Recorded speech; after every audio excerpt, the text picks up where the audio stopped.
Jumpa lagi di dalam program Merawat Jiwa. Saat ini kita akan bersama-sama membaca dan merenungkan sabda Tuhan yang diambil dari kitab Kejadian 32 ayatnya 1 sampai dengan 21. Lembaga Alkitab Indonesia memberikan judul Yakub takut bertemu dengan Esau.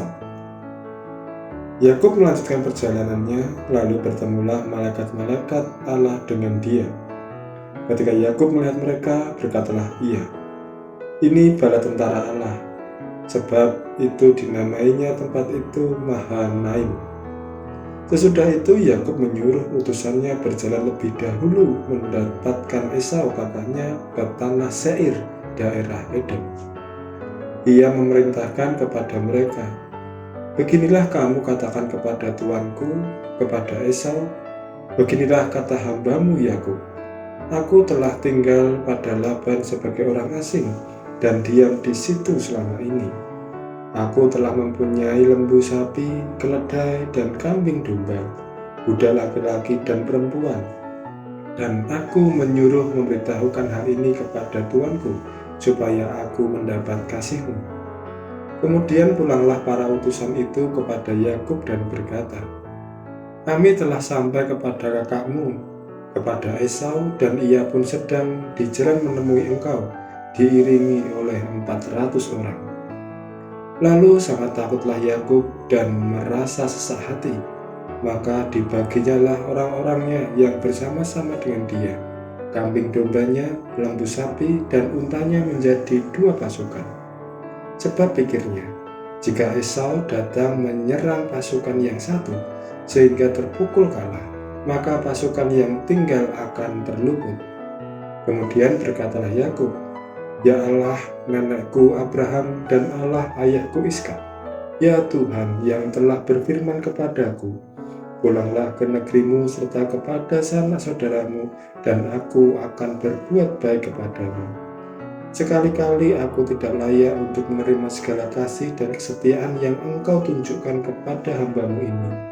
Sebab aku membawa hanya tongkatku ini waktu aku menyeberangi sungai Yordan ini, tetapi sekarang telah menjadi 2 pasukan. Lepaskanlah kiranya aku dari tangan kakakku, dari tangan Esau, sebab aku takut kepadanya. Jangan-jangan ia datang membunuh aku, juga ibu dengan anak-anaknya. Bukankah engkau telah berfirman tentang aku akan berbuat baik kepadamu dan menjadikan keturunanmu sebagai pasir di laut yang karena banyaknya tidak dapat dihitung?" Lalu bermalamlah ia di sana pada malam itu. Kemudian diambilnyalah dari apa yang ada padanya suatu persembahan untuk Esau kakaknya, yaitu 200 kambing betina dan 20 kambing jantan, 200 domba betina dan 20 domba jantan, 30 unta yang sedang menyusui beserta anak-anaknya, 40 lembu betina dan 10 lembu jantan, 20 keledai betina dan 10 keledai jantan. Diserahkannyalah semua itu kepada budak-budaknya untuk dijaga, tiap-tiap kumpulan tersendiri, dan ia berkata kepada mereka, "Berjalanlah kamu lebih dahulu, dan janganlah supaya ada jarak antara kumpulan yang satu dengan kumpulan yang lain." Diperintahkannyalah kepada mereka paling di muka,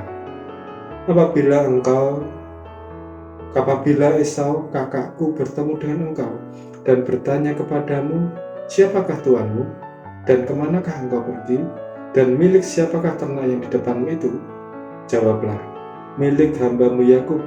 Inilah persembahan yang dikirim kepada tuanku Esau, dan Yakub sendiri pun ada di belakang kami.' Begitulah diperintahkannya baik kepada kedua maupun kepada ketiga dan kepada sekalian orang yang berjalan mengiringi kumpulan hewan itu, katanya, 'Seperti perkataanku tadilah kamu katakan kepada Esau apabila kamu berjumpa dengan dia. Dan kamu harus mengatakan juga, hambamu Yakub sendiri ada di belakang kami.' Sebab pikir Yakub, 'Baiklah aku mendamaikan hatinya dengan persembahan yang diantarkan lebih dahulu, kemudian barulah aku melihat mukanya. Mungkin ia akan menerima aku dengan baik.' Jadi persembahan itu diantarkan lebih dahulu, ketika ia sendiri bermalam pada malam itu di tempat perkemahannya. Demikianlah sabda Tuhan bagi kita. Tema renungan kita saat ini, doa orang takut. Siapakah di antara kita yang tidak pernah mengalami rasa takut? Tentu tidak ada. Saya yakin setiap kita pasti pernah mengalami rasa takut itu. Karena rasa takut suatu jenis emosi manusia yang paling dasar dan kuat. Emosi ini bisa sangat melumpuhkan, tetapi juga berperan penting dalam kelangsungan hidup manusia. Pada kenyataannya, ketakutan menjadikan manusia lebih waspada terhadap situasi yang dianggap mengancam dan mampu mempersiapkan diri untuk menghadapinya. Pemicu ketakutan sendiri biasanya terjadi oleh karena benda tertentu, situasi tertentu seperti halnya kesendirian, ketinggian, suasana perang, dan lain sebagainya. Ada juga mengenai peristiwa yang dibayangkan, yang artinya kita takut oleh bayangan kita sendiri, atau adanya acara yang akan berlangsung, atau bahaya yang ada di lingkungan. Dalam hal ini ketakutan yang dihadapi oleh Yakub disebabkan oleh karena masa lalu yang belum selesai. Yakub merasa takut dikarenakan diperintahkan oleh Allah menuju ke Kanaan, di mana di situ Esau kakaknya tinggal. Dengan masa lalu tidak baik di mana Yakub telah bertindak buruk pada kakaknya Esau, yang membuat Esau marah dan memiliki keinginan untuk membunuhnya. Rasa takut yang menyerang diri Yakub membuat kebingungan dan gelisah. Terlihat bagaimana Yakub membuat berbagai rencana untuk meluluhkan hati kakaknya dan rencana untuk menyelamatkan diri. Nampaknya rencana yang dibuat tidaklah membuat dirinya tenang sehingga Yakub berdoa kepada Allah. Dalam doa Yakub ini patut untuk kita cermati dan dapat menjadi referensi atau perenungan bagi kita dikala kita menghadapi rasa takut suatu saat nanti. Setidaknya terdapat 4 poin dalam doa Yakub. 1. Yakub mengingatkan Allah akan janjinya untuk memberikan perlindungan bagi mereka yang mengikuti kehendaknya. 2. Menyadari ketidaklayakannya. Yakub mengucap syukur atas berkat dan pertolongan Allah pada masa lalu. 3. Ia berdoa memohon Allah melepaskan dirinya. 4. Ia menyatakan alasan pokok untuk memohon perlindungan Allah, yaitu menggenapi maksud perjanjian Allah di dalam hidupnya.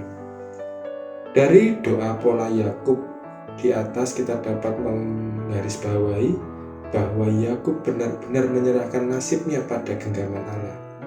Ia hanya berserah atas apa yang akan terjadi dalam hidupnya disertai dengan usaha.